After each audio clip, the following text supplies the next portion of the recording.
Arya Soma, kenapa kau berubah jadi es balok? Panjang ceritanya. Dengan kepandaianmu, kau pikir bisa melawanku? Jangan bermimpi, gadis manis.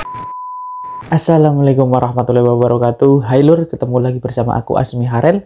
Cuplikan video tadi adalah aksi dari Sandi Permana ketika berperan sebagai Arya Soma dalam serial TV kolosal yang cukup fenomenal, yaitu Misteri Gunung Merapi 3 atau lebih dikenal dengan film Mak Lampir. Nah, kemarin ada berita duka dari pemeran Arya Soma dalam serial Mak Lampir ini, yang mana dia dikabarkan menjadi korban pembunuhan. Sandi tewas setelah mendapatkan sejumlah luka tusukan di perut, pelipis, punggung, leher, dan juga kepala. Saat dibawa ke rumah sakit, dia masih sempat sadar. Tapi setelah sampai ke rumah sakit, dia dinyatakan meninggal dunia pada Minggu 12 Januari 2025. Untuk pelakunya adalah tetangga Sandi sendiri, yaitu Nanang alias Gimbal. Setelah melakukan penusukan, dia sempat kabur selama 3 hari, sebelum akhirnya polisi berhasil membekuknya di Desa Kutamukti, Kecamatan Kutawaluya, Kabupaten Kerawang pada Rabu 15 Januari 2025.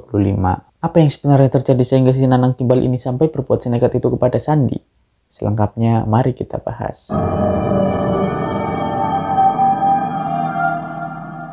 Sandi Permana lahir pada 30 Juni 1979 di Jakarta.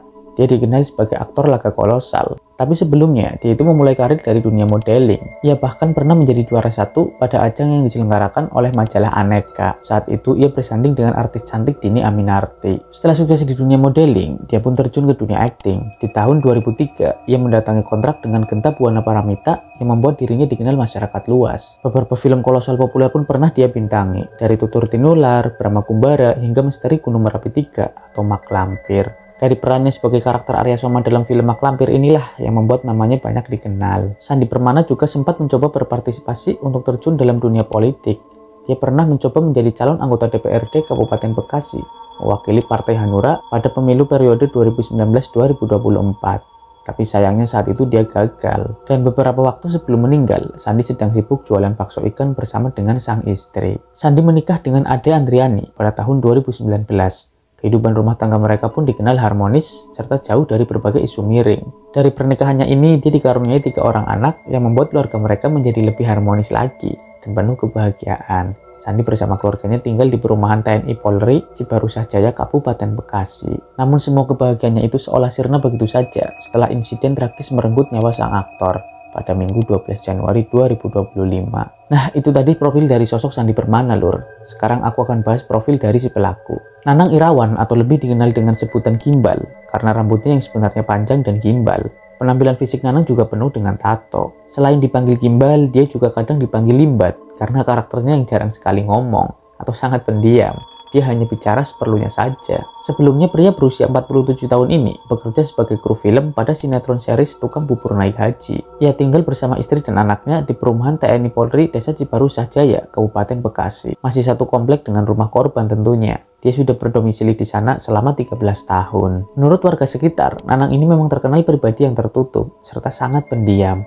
Dia juga jarang berinteraksi dengan tetangganya, apalagi dengan Sandi Permana, yang ternyata sebelumnya pernah terjadi masalah antara mereka. Jadi gini ceritanya, dulu pada tahun 2017, Nanang Gimbal ini rumahnya persis di samping Sandi, yaitu di Blok H4 RT 5 RW 8, Komplek Cibarusah Jaya. Nah, waktu saat Sandi ini menikah pada tahun 2019, tenda hajatannya itu memasuki area pekarangan rumah Nanang tanpa adanya izin dulu. Jadi malah main pasang-pasang aja. Bahkan pohon-pohon di area tersebut juga ditebangin tanpa seizin dari Nanang. Yang akibatnya Nanang menjadi kesel sama Sandi. Bahkan setelah itu dia tidak mau negur Sandi sama sekali. Dan Sandi juga tidak pernah menyapa Nanang.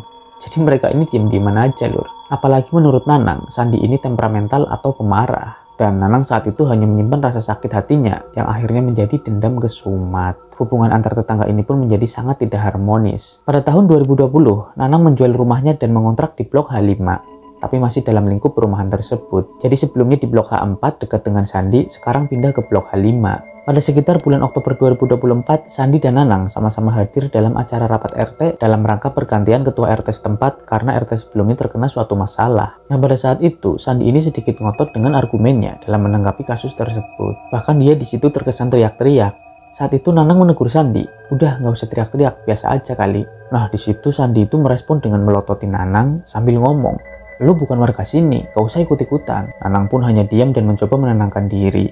Namun dalam hatinya seolah menambah dendam yang selama ini dia pendam. Nah, keesokan harinya setelah acara rapat RT itu, istri Nanang ini di WA sama Sandi. Dia bilang kalau semalam saat rapat RT, suami kamu itu mau nyerang aku. Mendapatkan kabar seperti itu, istri Nanang pun menanyakan hal itu kepada Nanang. Tapi saat itu Nanang tidak menanggapinya. Namun hal itu menambah rasa benci kepada Sandi. Lalu semua perasaan sakit hati Nanang kepada Sandi yang selama ini dia pendam akhirnya meledak dengan terjadinya suatu insiden yang sangat mengerikan. Oke, sekarang kita masuk ke kronologi kejadiannya. Cus.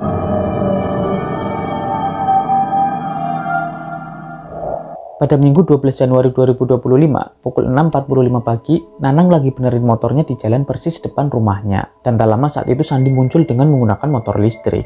Dia habis ke kandang ayamnya untuk ngasih pakan ayam. Memang kegiatan Sandi setiap pagi itu ngasih pakan ayam-ayamnya karena dia punya peternakan ayam kecil-kecilan. Setelah itu Sandi bermaksud menuju ke danau untuk menemui seseorang. Nah, tapi saat mau ngelewatin Nanang, tiba-tiba saja saat pas di depan Nanang, Sandi ini meludah di depan Nanang sambil menatap ke Nanang dengan tatapan yang sinis. Jadi dia tuh tiba-tiba meludah, terus natapin Nanang itu dengan tatapan yang sinis loh.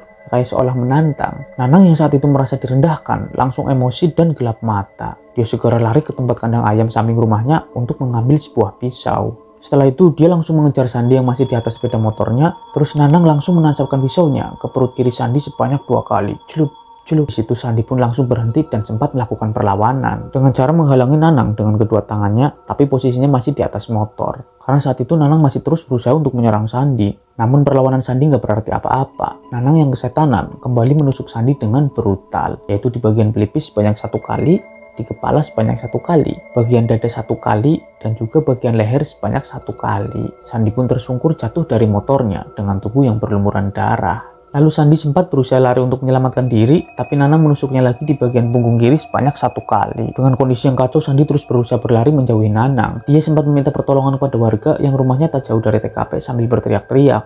Dia menyebutkan nama pelaku, Gimbal nusuk aku. Lalu kemudian Sandi pun pingsan. Sementara itu Nanang segera membuang pisaunya ke selokan. Dia pun melarikan diri menggunakan sepeda motornya ke arah pesawahan menuju jalan raya Cibarusah. Terus sepeda motornya dia tinggalkan gitu aja di area pesawahan. Kemudian dia lanjut melarikan diri dengan menumpang kendaraan lain menuju ke arah Kabupaten Karawang. Melihat kondisi Sandi yang parah, warga pun langsung melarikan Sandi ke RS Kramat Jati. Nah, di saat perjalanan menuju RS, Sandi ini masih sempat sadar. Namun setelah sampai di RS dan mendapatkan penanganan, nyawa Sandi tidak tertolong alias meninggal dunia. Menurut petugas medis, Sandi tewas karena luka fatal di bagian leher kiri yang memotong pembuluh bilik utama yang menyebabkan pendarahan hebat. Dan kematian Sandi ini pun menjadi duka mendalam bagi keluarga, terutama sang istri yaitu Ade Andriani dan juga ketiga anaknya. Menurutnya psikis anak-anak mereka hancur setelah mengetahui kalau ayah mereka dibunuh oleh Nanang Gimbal. Bahkan ketika istri pelaku datang ke rumah almarhum untuk meminta maaf atas kejadian ini, sang istri Ade Andriani enggan menemuinya.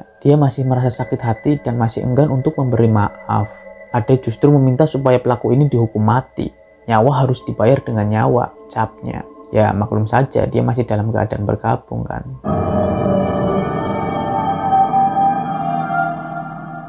Pasca membunuh Sandi, Nanang sempat buron selama 3 hari. Polisi pun sempat mencari Nanang namun masih belum tertangkap. Keluarga Nanang juga diamankan polisi untuk melindungi mereka dari kemungkinan diskriminasi warga setempat. Selain itu untuk menggali informasi kemana kemungkinan Nanang ini kabur. Karena biasanya orang-orang yang melarikan diri itu menuju saudara atau kerabat mereka yang lain. Dan singkat cerita, setelah 3 hari buron, akhirnya Nanang Gimbal ditangkap di tempat persembunyiannya, yaitu di sekitar tempat pemakaman umum Dusun Poris, RT 4 RW 9, Desa Kutamukti, Kecamatan Kutawaluya, Kabupaten Karawang. Nanang ditangkap setelah polisi mendapatkan informasi dari warga setempat kalau ada orang asing yang keluar masuk pemakaman umum Desa Kutamukti. Jadi saat masa pelarian, Nanang ini berkeliaran di makam Desa Kutamukti, bahkan tidur juga di dalam makam. Suatu saat dia sempat keluar dari makam untuk membeli makanan karena kelaparan. Tapi saat itu uangnya hanya 2.500 perak, yang akhirnya dia meminta bantuan klinik untuk meminta makanan. Warga sekitar awalnya juga mengira kalau Nanang ini adalah seorang ODGJ. Tapi karena dirasa sangat mencurigakan, di mana ia terlihat seperti orang yang ketakutan, akhirnya warga melaporkannya ke polisi. Dan ternyata setelah polisi datang untuk membekuknya, warga baru tahu kalau Nanang ini adalah buronan kasus pembunuhan. Pada saat ditangkap, rambut Nanang yang gimbal sudah dipotong guna mengelabui polisi. Ia mengaku mencukur rambutnya sendiri supaya tidak dicurigai karena ciri-cirinya yang nyentrik. Bahkan setelah Nanang ditangkap, dia pun digiring ke TKP untuk menunjukkan barang bukti utama, yaitu pisau yang digunakan untuk menikam Sandi. Yang ternyata pisau itu ia sembunyikan di selokan dekat TKP. Nanang pun digelandang ke Polres Bekasi untuk diperiksa lebih lanjut. Untuk sementara, Nanang disangkakan dengan pasal 338 KUHP tentang pembunuhan atau pasal 354 ayat 2 KUHP tentang penganiayaan yang menyebabkan kematian, dengan ancaman hukuman 15 tahun untuk pasal 338 KUHP dan 10 tahun untuk pasal 354 ayat 2 KUHP.